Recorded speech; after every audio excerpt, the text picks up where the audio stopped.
শুনেছি মহাদেবের ভক্তি এমন এক অমৃত যেখানে অশান্ত মন শান্ত হয়।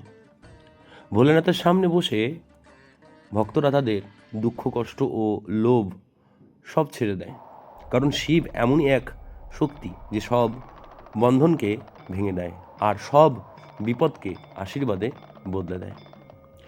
উনার জটা থেকে বয়ে যাওয়া গঙ্গা আমাদের পবিত্রতার সন্দেশ দেয়। ওনার তৃতীয় নেত্র আমাদের সত্যের পরিচয় করায়, আর তার নীল কণ্ঠ আমাদের শেখায়